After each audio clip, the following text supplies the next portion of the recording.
जब 1857 की लड़ाई हो रही थी, जब हिंदू मुस्लिम सब इकट्ठा आकर ब्रिटिशों के खिलाफ पहला स्वातंत्र का युद्ध हुआ, और उसी में जिसका मन बड़ा पला और बड़ा हुआ, उनके सारे साहित्य में भी उसी का रस आता है। और उसमें जैसा आप कह रही थी, अब इनको मैं कह रहा हूं, मेरी तो हमेशा ये एंकर रही है, तो अभी भी एंकर है, तो लेकिन तो ये जो उन्होंने दोहे भी, कुछ गीत भी हमने देखे, कविताएं भी की, नाटक किया, कथा किया, बालों का साहित्य निर्माण किया। एक 30-35 साल की आयु, यानी साहित्य की तो मुझे लगता है 20 साल मैक्सिमम जब लिखा होगा उन्होंने, और 20 साल की आयु में इतने विविध इंद्रधनुष एक तरह से साहित्य का तैयार करना, ये उसकी कर्तृत्व और क्षमता का परिचायक है। और इसलिए मुझे हमेशा लगता है कि ऐसे जो महान एक साहित्यकार होते हैं, वो समाज के लिए एक बहुत बड़ा काम करते हैं, क्योंकि समाज में साहित्य ही पहला आधार है कि जो लोगों तक पहुंचता था, और लोगों के मन पर संस्कार करने वाली कुछ चीज थी तो वही थी। और इसलिए साहित्य का उस समय बहुत महत्व। अब इंफॉर्मेशन की भरमार है, इतने जगह से मीडिया का आक्रमण है, और इतनी जगह से सारी इंफॉर्मेशन आ रहा है, लेकिन क्यों जिए और कैसे जिए ये बताने का काम साहित्य करता है। और इसलिए अपने मन को विकसित करने वाला जो काम है वो साहित्य करता है, इसलिए उसका महत्व ज्यादा होता है।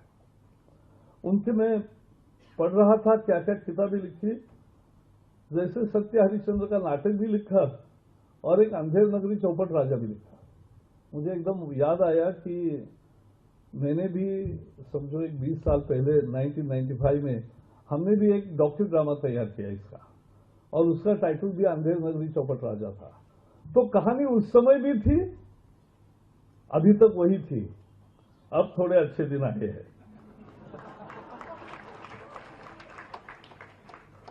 वो जो कह रहे थे, पत्रिकाएं भी निकालते थे, और हम जेल में जब 1975 में सारे स्वतंत्रता को खत्म किया था, तो हम जेल में थे। कितने दिन थे यह हमें पता नहीं था, किसी को बताया नहीं था कब छुटकारा होगा।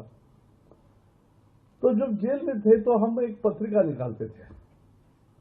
पत्रिका का नाम जयप्रकाश नारायण जी के पूरे आंदोलन का जो मूल मंत्र था, निर्भय बनो, तो हमने भी हमारे पत्रिका का नाम निर्भय लिखा। और निर्भय का मुझे याद इसलिए आ रहा था कि जैसे उन्होंने अपनी पत्रिकाएं अनेक तरह की निकाली, बालकों के लिए भी निकाली, इसका कितना परिणाम होता है। वो एक पत्रिका हस्तलिखित होती थी, और जेल की दीवारों पर हम टांगते थे, और पूरे सारे बंदी लोग आकर पढ़ते थे, उसकी चर्चा करते थे। तो एक साहित्य एक ऐसा रस है कि जो आदमी की प्रेरणा को जगाता है, आदमी को काम के लिए प्रेरणा नहीं देता है, और एक कार्य प्रवृत्त करने वाली चीज है, जिंदगी को दिशा देने वाली चीज है, एक नए विचार का रोपण आपने मन में करने वाली स्थिति है। और वो हमेशा कहते थे, निज भाषा उन्नति है सब उन्नति का मूल। आज भी सही है, निज भाषा में पढ़े या न पढ़े, कहां से शुरू करें।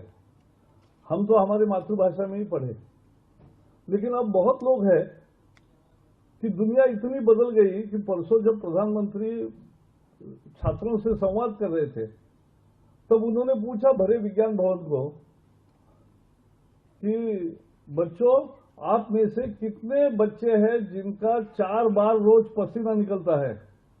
एक भी हाथ ऊपर नहीं हुआ, क्योंकि किसी का पसीना नहीं निकल रहा है। तब उन्होंने अचानक कह दिया कि भाई, केवल कंप्यूटर, किताब और टीवी ये दुनिया नहीं है, दुनिया खेल कूद के मैदान में है। वहां जिनका पसीना नहीं आता वो जिंदगी समझेगा ही नहीं।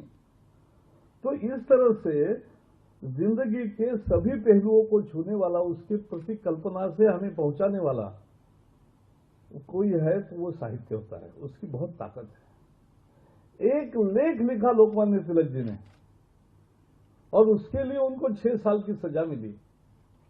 क्या था उस लेख में? ब्रिटिशों के खिलाफ एक लेख में अगर वो ऐसा लिखते थे कि पूरे देश भर में उसकी चर्चा होती, पूरे देश भर में क्रांतिकारी एक प्रेरणा निर्माण होती।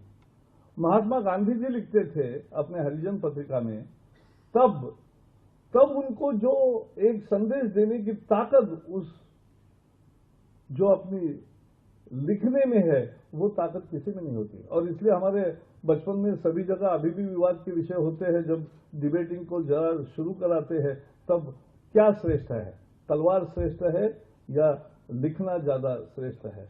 तो बहुत लड़ाई चली और वो दोनों तरफ से आर्गुमेंट्स होते थे।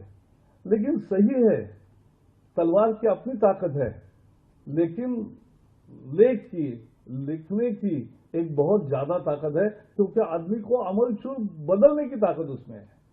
तलवार से आप मार सकते हो, आप मारकाट कर सकते हो, आप जीत सकते हो, लेकिन अंतर से प्रेरणा देने वाली स्थिति कोई है तो वो साहित्य है। और इसलिए साहित्य की हमेशा बहुत अहमियत रहती है। और जिस समाज में साहित्य की पूजा होती है, जिस समाज में साहित्य का फलता है, फूलता है, वही समाज तरक्की करता है, वही उसका सांस्कृतिक उन्नयन होता है। और इसलिए साहित्य का सब जगह से प्रकट होना और उसका ज्यादा से ज्यादा और लोगों में प्रसार होना, ये मुझे लगता है महत्वपूर्ण है। और प्रकाशन विभाग को ये देखना चाहिए कि बहुत सारे प्रकाशन हाउसेस है, there are hundreds and thousands of publication houses. So what is the special role for government's publication house?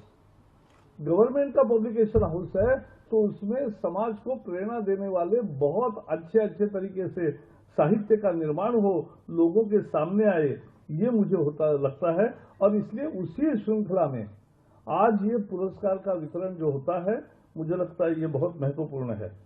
और इसलिए हम 3-4 चीजें करना चाहेंगे। एक तो मैंने इनको कहा कि आप एक इसका पुरस्कार है, अब 75,000, 50,000 और कोई 30,000 है, 20 भी है, थोड़ा बढ़ाइए और लेखकों का सम्मान कीजिए अच्छी तरीके से, तो बढ़ाएंगे हम। दूसरा यह है कि अब महिलाओं का जागृति का, मुझे अच्छा लगा कि 14 में से लगभग 5-7 बहनें थी, तो अच्छी स्थिति है, लिखने में इतनी संख्या में है। और इसलिए वो महिला सशक्तिकरण का है, तो किशोरियों का जागरूक और सशक्त बनाने की आज भी बड़ी आवश्यकता है।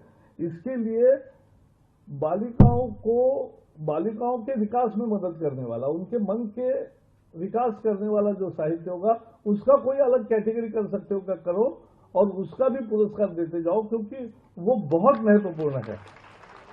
क्योंकि जैसे परसों प्रधानमंत्री ने भी कहा कि जो गांधी जी ने कहा था उसको उन्होंने उद्धृत किया कि एक बालिका को पढ़ाते हो तो 2 परिवार ठीक होते, और इसलिए ये आज भी उतना ही लागू है। और मुझे लगता है लिखते हैं, मैं बचपन में 4-4 घंटे गवर्नमेंट लाइब्रेरी में जाके हम पढ़ते थे, लिखते थे, वही मन की एक खेती समझो तो ऐसी तैयार होती है कि उससे ही आपको एक आने वाला आता है। और इसलिए ये केवल इतना ही नहीं रहेगा, जैसे महात्मा गांधी जी का समग्र साहित्य हमने प्रकाशित किया है। कल ही मेरे एक बहुत अच्छे रिसर्च, पहले भी हमने दीनदयाल उपाध्याय जी का एक किताब उस समय निकाला था। अब हम कहेंगे कि दीनदयाल उपाध्याय देश को अंत्योदय की भाषा सिखाने वाले, देश को गरीब की, सबसे जो गरीब है उसकी पहले चिंता करो ये बताने वाले, हर हाथ को काम, हर खेत को पानी, हर पेट को रोटी, ये नारा देने वाले दीनदयाल जी। और उसके साथ साथ एक नया सूत्र जीवन का बताने वाले दीनदयाल जी की, जो कहते थे व्यष्टि, समष्टि, सृष्टि, परमेष्टि, एक चक्र है जीवन का, कि एक व्यक्ति है, एक उसका परिवार है, वो समाज में रहता है, समाज और व्यक्ति मिलकर एक सृष्टि से हमारा नाता है। मेरे पास एनवायरमेंट भी है तो मुझे वो ज्यादा प्रतीत होता है, लेकिन हमारा रिश्ता है चराचर सृष्टि से, और फिर परमेष्टि का लक्ष्य है। तो इसके लिए ऐसा बहुत सारा जिन्होंने दिया, लेकिन जिनका, क्योंकि वो कोई मूल साहित्यकार करके नहीं थे, एक अच्छे पत्रकार थे, लिखते थे, बहुत विचारक थे, लेकिन उनके विचारों पर हम चल रहे थे, तो इसलिए उनका साहित्यकार इस तरह से उनका परिचय ज्यादा नहीं होगा, लेकिन बहुत सारा उन्होंने लिखा है। वो आज समाज को मार्गदर्शन के लिए है, तो उनका भी सारा साहित्य ऐसा ही इकट्ठा करके वो भी उसका प्रकाशन विभाग करे। ये हम करेंगे। समाज में नए नए विचारों का स्वागत हो, ये इसकी प्रेरणा है, इस कार्यक्रम की भूमिका है। और आज समाज के सभी लोग आए। मैं ये कहूंगा, हमने एक नया काम किया है कि कोई भी इश्तेहार भी देनी है तो हम लोगों से पूछते हैं, भाई ये थीम है हमारी, आप बताइए कि कैसे इश्तेहार देनी चाहिए, क्या संदेश होना चाहिए और कैसा डिजाइन होना चाहिए। तो हम इस कार्यक्रम को और प्रकाशन विभाग को भी एक और क्या करना चाहिए कि जब हजारों पब्लिकेशन हाउस है, उसमें गवर्नमेंट के प्रकाशन विभाग में क्या करना चाहिए, इसके बारे में खासकर जो नए हमारे कॉलेज के छात्र सब बैठे हैं, छात्र छात्राएं, उनको मैं अपील करता हूं कि वो आप हमारे सुझाव हमारे वेबसाइट पे दीजिए और उसको हम स्वीकार करेंगे, उसको हम आपको संज्ञान भी लेंगे और उसका विचार करके उसको आगे लेकर बढ़ेंगे और ये ज्यादा प्रासंगिक बनाएंगे।